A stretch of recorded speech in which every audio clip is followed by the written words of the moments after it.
through 7 this afternoon. Starship. We really appreciate it. Yeah. What else can we say? You're here to see this guy sing. You're here to ask this guy questions. He's one of the most dynamic performers I've really seen in the last 10 years. It takes a lot to blow guys like Jake Owen off the stage, and he blew Jake Owen off the stage the last time I saw him, and he's just amazing. I don't know what else to say. Yeah, the new album is great. I can't wait for you to hear some of the tracks from it. It's called Wild Horses, and it's just beautiful. That's really This is Chris Janson. Thanks, guys. Well, it's good to see you guys. Great to be back in Carolina. We were in, we're doing 6 total album release parties, and this just happens to be one of them. So we appreciate your support. Appreciate you guys taking your time on a work day to be here, and appreciate the station for partnering with us on it. We literally just got in from Detroit about 30 minutes ago, and yeah, it's pretty wild, man. Last week we did Minneapolis and Houston the same day, and we're just rocking and rolling. But I'm excited about this album. It's doing great for us right out of the gate. Of course, you know we have the new hit single "Me and a Beer" on the radio and doing good for us. And man, we're well inside the top 40. We're like 35 today. It's flying. It's doing so good. So praise God for that.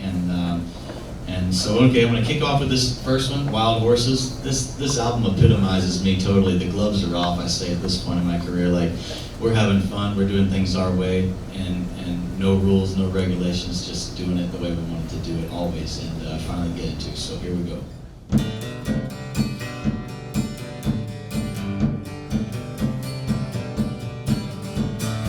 Some people call me an outlaw for blazing my own trail, but I never had too much damn trouble, never spent no nights in jail.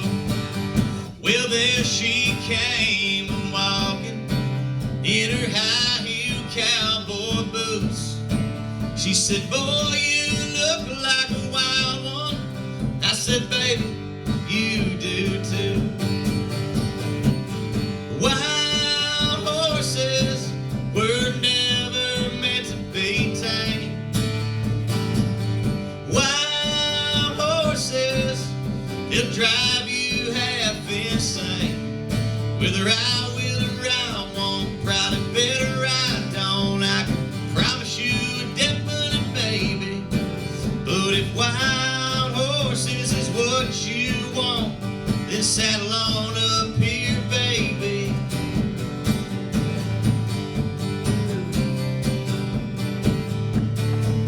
Couple years went by, and a couple houses too, and kids to show for it all.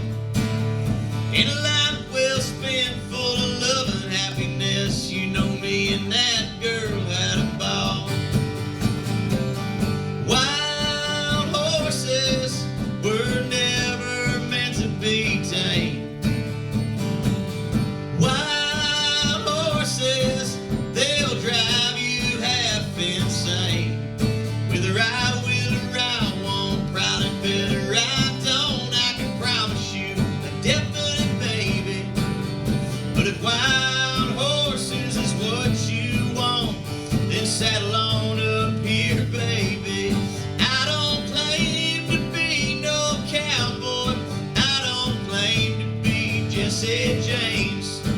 But if wild horses is what you want, well, baby, you got it with me.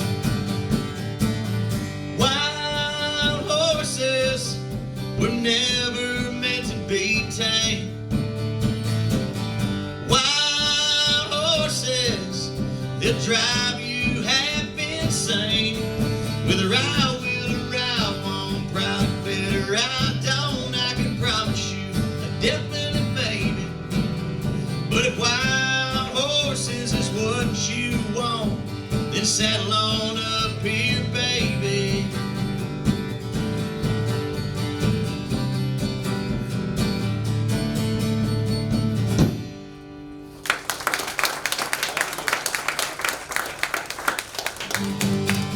Oh, thanks, Josh.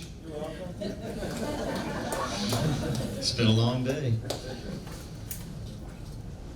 I didn't even eat lunch yet. We've been traveling so hard, it's been wild, but it's been good. Kids started school today, and we're out here doing these album release parties, and I appreciate you guys again being here, man. So I forget it's a work day, so thank you for taking time out of the work day to be here. And this next song I'm going to play you, I think, let me see.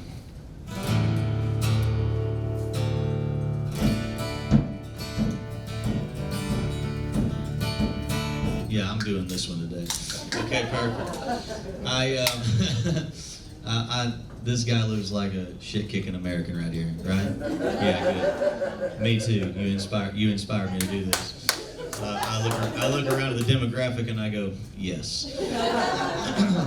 So, not to single you out, but anyway, man, I mean, let me just be honest with you. I get so sick and tired of overpaid actors, celebrities, and singers and athletes who disrespect American flags, disrespect America itself, and disrespect our troops. Because when you disrespect the flag, you disrespect us all. And that's everybody. So I wrote a song called "That's Why I Stand for This Flag," and I'm going to play it. And just because I looked at you and I went, yeah, I'm doing this.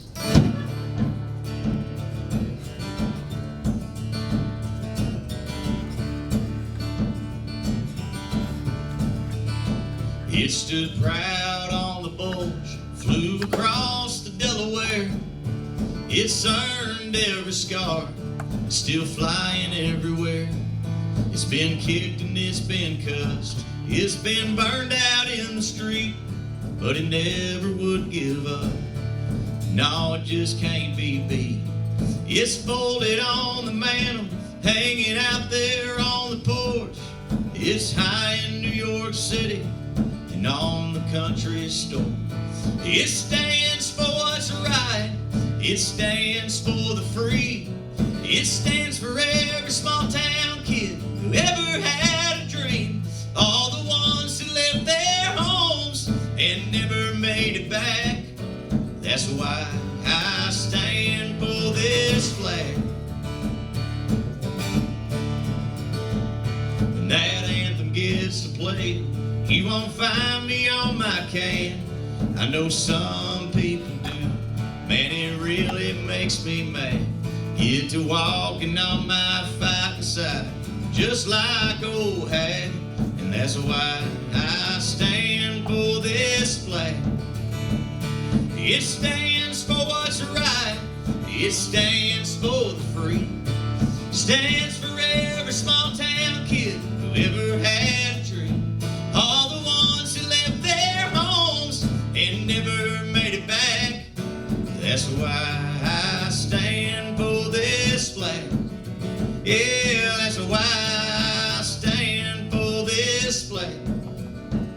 That's why I stand for this flag.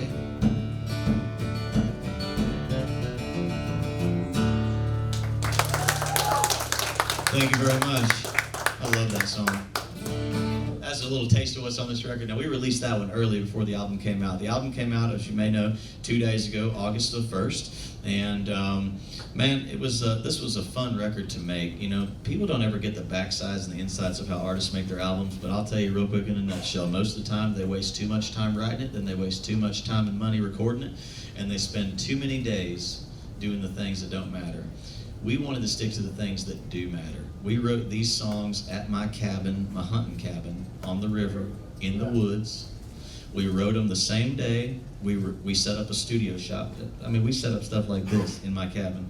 And we wrote it and recorded every song, and I sang every song, 1 or 2 passes total, each day that we wrote. We wrote like 30-something songs, I think 32 to be exact. And then at the end of that, we picked 15 of them and made an album. And it was so fast. A lot of times albums take well over a year to get going, and sometimes it just is an on and on thing. We started this process last August, and we're in August now, and the album's already out. So we did it with under 12 months, and we did it so simply. We did it raw, real, and organic, and it was just me and my buddies, my wife, and it's been a really fun one. And I think it's I've had 5 studio albums, this being my 5th, and I think this is by far my best one, and it was certainly my favorite one to make because, like I said, the gloves are off. And what I mean by that is, you know, you go through so many years of having this and that, and you have to do it this way, and you have to do it this way because somebody thinks this and somebody thinks that, and I don't do that stuff anymore. and it's still working. So that's where you get the real authentic Chris Janson. And when people are able to be their authentic self, that's where you get the best product. So I'd like to sing you this one now. This is a true story. Last September, I lost a good hunting buddy of mine, and it's two brothers and a dad, and I'm close to them both. We hunt and we fish a lot together.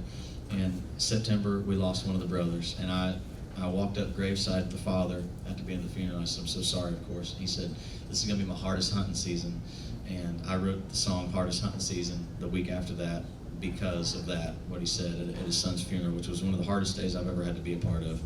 And so I'd like to play it for you now. This is a true story. And if you've ever wondered, by the way, if you ever wondered about me, listen to hear me on the radio and things, I wonder, if you ever wonder who writes their own songs and who doesn't, I can tell you that I'm one of the few who writes them all and produces them all, and they come from a real place. So nothing fake here, especially this song right here, and I hope you enjoy it. Thank you.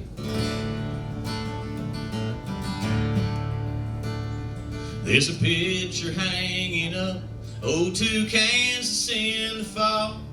Me and you sitting behind the biggest buck we ever saw.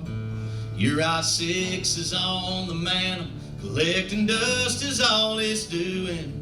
So I took it out this morning, hope you don't mind if I use it. Yeah, the weather's almost perfect, and the acorns really fell. I bet the hunting's good up in heaven, 'cause down here the hurting's hell. 'Cause you ain't here to chase these deer, drink these beers, and ride these dirt roads. Crank the Hank on the way to spend all day up in a white oak. There's a lot of things I'd have told you if I'd have known that you were leaving. This is gonna be my hardest hunting season. Now that buck that you'd been chasing, he showed up and I let him walk. 'Cause if you ain't here to tell the story, I don't want him on my wall. I wish that I could just go back now and not have to fight these tears. I know you're on a stand up there, but I wish that you were down here. But you ain't here to chase these deer, drink these beers, and ride these dirt roads. Crank the Hank on the way, spend all day up in a white oak. There's a lot of things I'd have told you if I'd have known that you were leaving. This is gonna be my hardest hunting season. Now keep your camo hat for luck, that beat up bottom land. Now I ain't missed a morning, but I sure do miss you, man. Since you ain't here to chase these deer, drink these beers, and ride these dirt roads. Crank the Hank on the way, spend all day up in a white oak. There's a lot of things I told you if I'd have known that you were leaving. This is gonna be my hardest hunting season.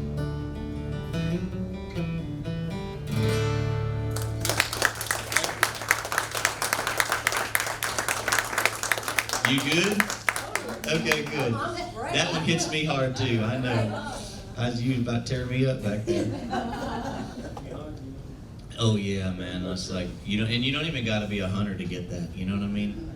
And I'll tell you, life is so fragile. It's a fragile thing. I never really thought about it much until you lose somebody. When you lose somebody who's young and unexpected like that, Graham, my buddy's 33 years old, and it's just kind of not fair. There's so many bad people on the earth, and why a 33-year-old cool dude? But things happen, and I say fortunately and unfortunately, great songs come out of things like that. You hate to go to a funeral for a song title, but just so happens sometimes. Boyfriend. Right? Sometimes it just happens. You know what I'm saying? So that's the way it goes. But anyway, thank you guys very much. Now I'm going to play you the hit single, "Me and a Beer."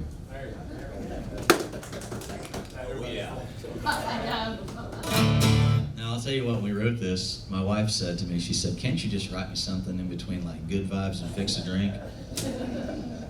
I mean, damn, if I could write a song like that every day, whatever. But the answer is no, believe it or not. It's truly, the answer is no. You may think that songs like that are the easiest to write because they sound easy and lighthearted and, it's not much to them, just pretty simple, pretty much to the point.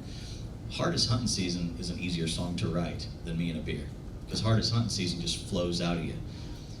With songs like Good Vibes and Fix a Drink, sometimes we as writers, and I'm speaking on behalf of a lot of them because I know it's true, we overthink it, we overanalyze it, we go, what could we say to make people think it would be cooler? Well, we dropped all that with Me and a Beer because when I went back and reverted to the songs like Fix a Drink and Good Vibes and Buy Me a Boat. We didn't think about it when we wrote it, we just wrote it. And so we did the same thing with Me and a Beer, and I think that's why it's connecting with people. And nice stand, by the way. Sweet. But, okay, here it is for the first time. I've actually not played it in North Carolina yet. I've never played it in South Carolina. I haven't played it in a lot of places. I hadn't played it anywhere. It's so damn new. It's only 2 months old, so doing pretty dang good. Song of the summer. Song of the summer. I think so. I really do think it's a song of the summer. We got a lot of summer left. Gosh darn, it's muggy outside.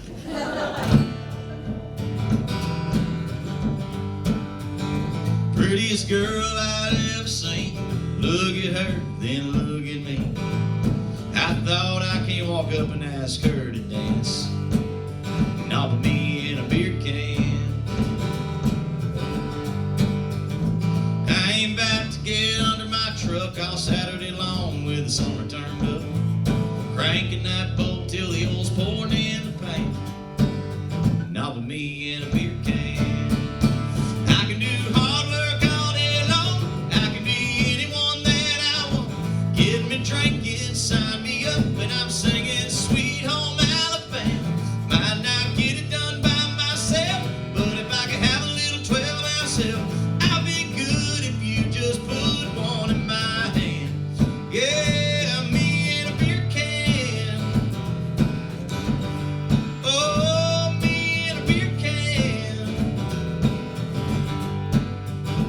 I ain't about to get out on that lake, reeling in nothing but my old crankbait. I can't float all day on a boat just catching a tan.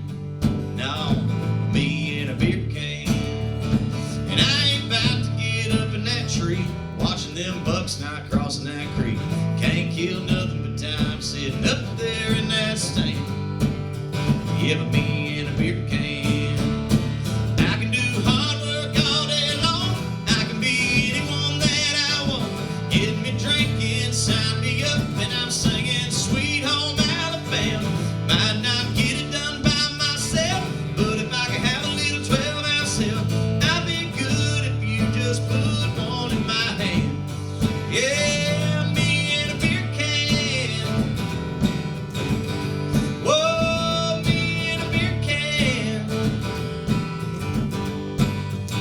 Well, I might not feel too good. Pop a top when I'm out of the woods. Take a few sips and I'm like, watch this. Hey, y'all can't never cook. I can do hard work all day long. I can be anyone that I want. Get me drinking, sign me up, and I'm singing Sweet Home Alabama.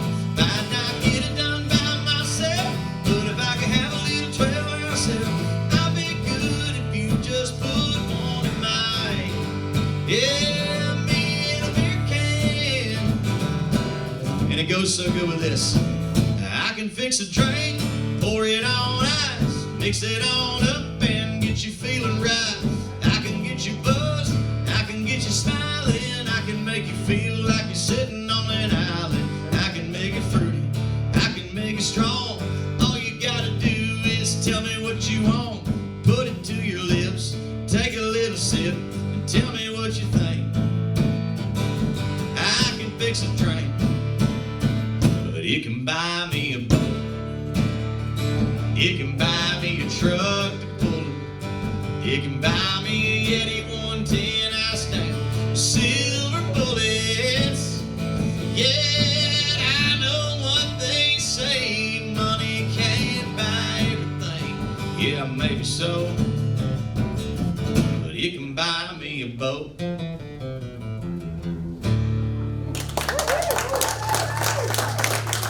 Thank you guys very much.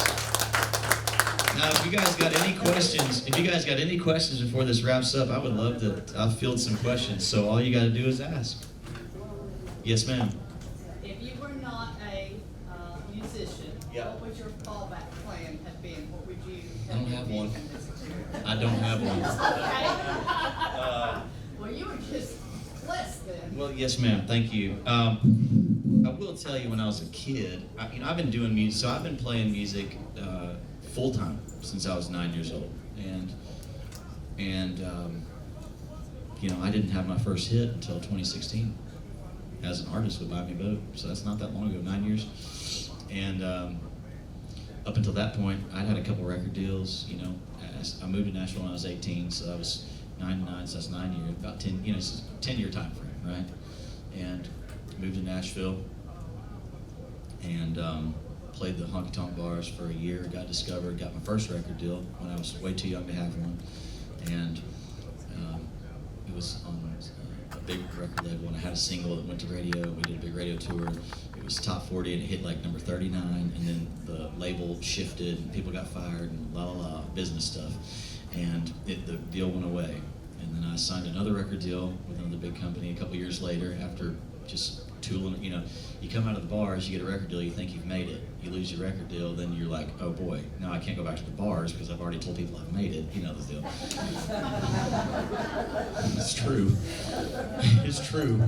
And so, you know what I mean? So I'm thinking, well, okay, fine. So in the meantime, I had so many great things come my way, though. A lot of blessings, before I met my wife, even. Like Leonard Skinner and Hank Jr. were big fans of me and took me on tour for 2 years.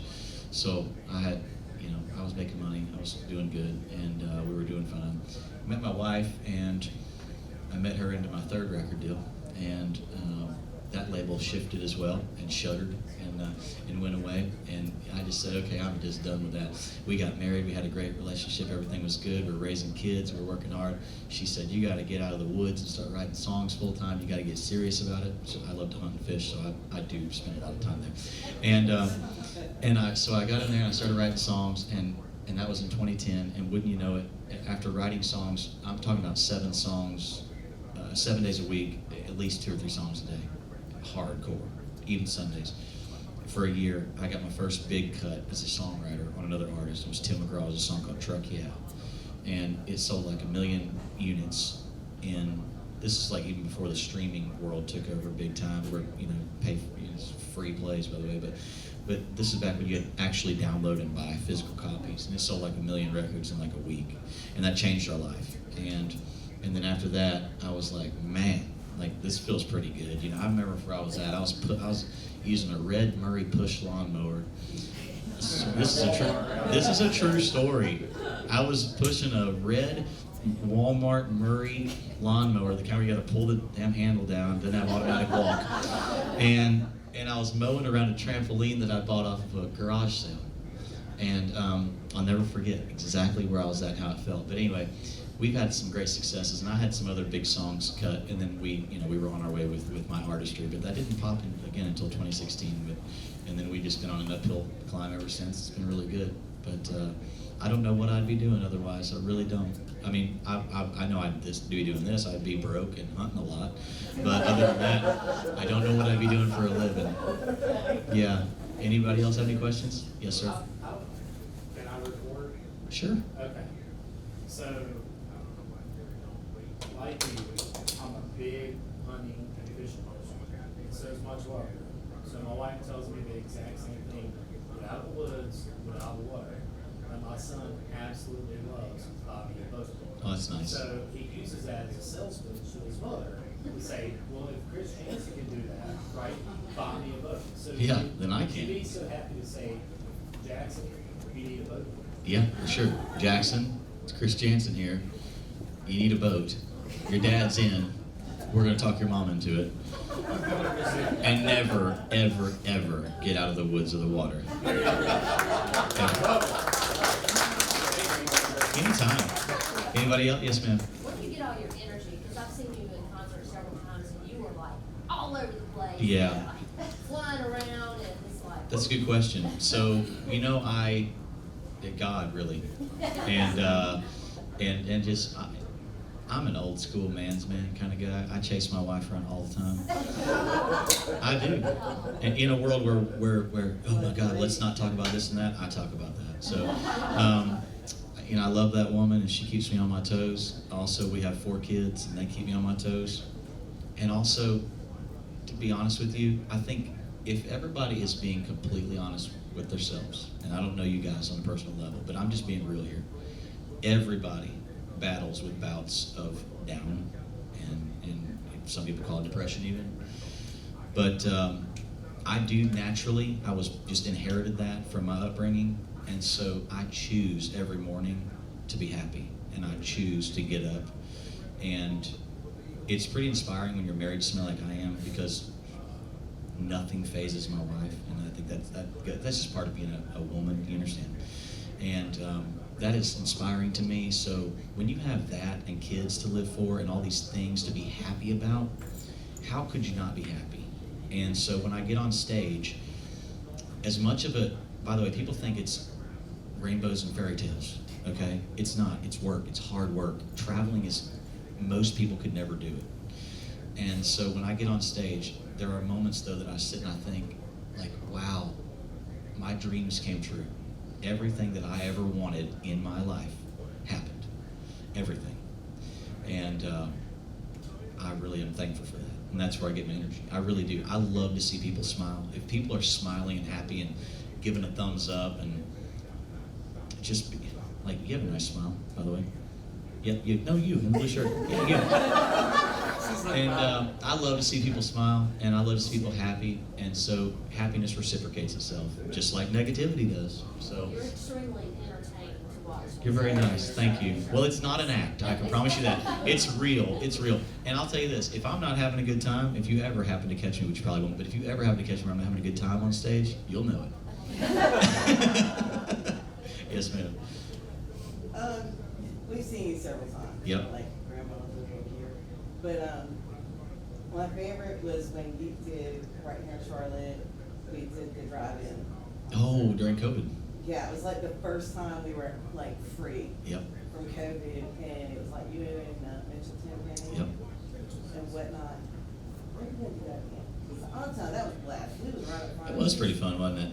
I mean, we could party all night. Thanks. And out of all the shows, I just think that one was just like so much fun. Yeah, you needed it. I needed it. We all Yeah. needed it. So, Well, thanks for saying it's that. actually in the video you made. I really appreciate that very much. You know, it's like, hey man, you know, it's such a weird time in the world, and it sucked. It's so bad. But we were doing the best we could, you know, to bring a little bit of joy and happiness to people. And you're right, those shows actually turned out pretty good. I mean, I thought they were pretty cool. It gave people something to do. You know, thank you for that. Chris, you were on the road with Hank for 2 years. Yeah. What is one thing, if you could just narrow it to one thing, that being able to watch him, being able to watch Skinner on stage, all of that time that you picked up and said, you know what, this is learning tree stuff, I'm adding this to what I do for the rest of my career? It's a good question.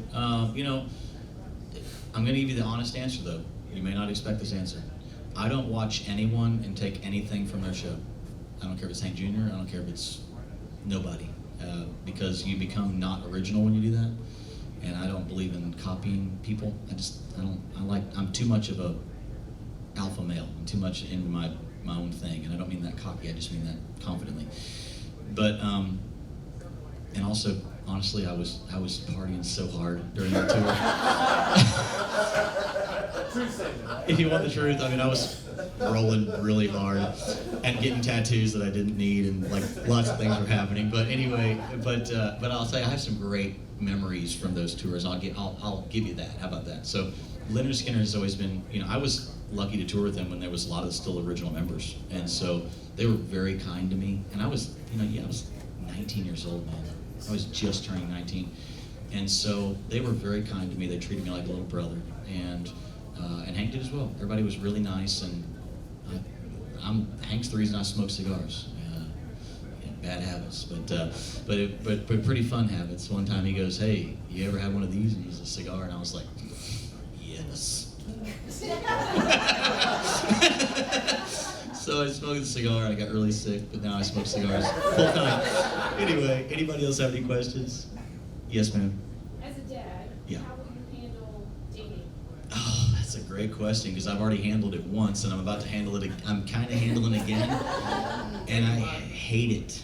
It's awful, but you gotta let kids do their thing. And how will I handle it? Well, I mean, you know, the bottom line is, I just tell the truth to people, and I don't care how old they are, how young they are. And I'm a realist, so I look for attributes within young men as far as dating my daughter that means something to me. And as far as my son is concerned, you know, I'm the guy who wrote "Take a Drunk Girl Home." You have a standard to precedent to stand up to, but I have really good kids, and we'll just see when it comes. If you see me in the press, just flip the page. It could happen, yes. My favorite songs, like of mine or somebody else's? Oh, my favorite song of not mine is by a band called Walk the Moon. It's called "Shut Up and Dance With Me." I love that song. I also love "Had the Time of My Life" from the Dirty Dancing soundtrack, which is a movie that, if you haven't watched, yeah, it's not dirty. It's not as dirty as it sounds. But okay, good. Oh, that's my favorite one. But as far as my favorite song is concerned that I've written, I would have to say right now, "Hardest Hunting Season." Yeah. Yes, ma'am. This is a little combination of a comment. Out of what I've heard of your new album, Yes. I really like it because Thank I feel you. like it is so much more of what country music should be. Thank you. Agreed. Because no disrespect to other artists, but a lot of what they are putting out now, to me, it's not country. Right. So I love the fact that your roots are solid. Thanks very much for saying that. Well, I appreciate that, and by the way, you didn't come off as weird to other artists. I appreciate what you're saying. A lot of people feel that way, and that's okay, because, gosh, man, country music was founded on God, family, and country. This is a God, family, and country loving genre, and if you're not part of that, then you're really not part of it. That's the way I look at it. Anybody else? Yes, ma'am. Do we have harmonica on the new album? Do we have any harmonica on the new album? I don't know if I recorded any harmonica on this or not. Let me tell you why. And to answer the question, I love it when you play. I think I do. I don't remember. So very well may not. Here's the truth, though, about harmonica. Thank you for the compliment. I only play it when I feel like it. And it's an instrument to me that I think gets overdone sometimes. Like, you know, if you hear somebody play it too much, it's like, okay, we get it. You're a harmonica player. You know, it's like hearing somebody noodle on a guitar. It's like, man, it was a good solo, and then you just played too much of it. So when it comes to recordings, if it feels like it needs a harmonica, I'll put it on there. But if it doesn't, I just like to keep it real. So if it doesn't call for it, I don't put it on there. That's why, you know, if you look back at my catalog, Fix a Drink, Goodbye, none of those have Buy Me a Boat, none of those have harmonica on them. Now they could, but when we wrote it, I just didn't put it on there. So if I find one that does, I do. I think Hung Up On might have a little harmonica on it. It's a good question. Yes. Anybody else? Yes, sir. First question, you need truck drivers? Honest answer, probably. Yeah. There's Josh. You can give your card to him. No bullshit. Second question, do you hope that your kids aspire to be No. in your footsteps? No, I do not aspire. I hope for the aspiration. However, I think it's going to happen naturally. I would never. Music is so fun, but music business is so hard.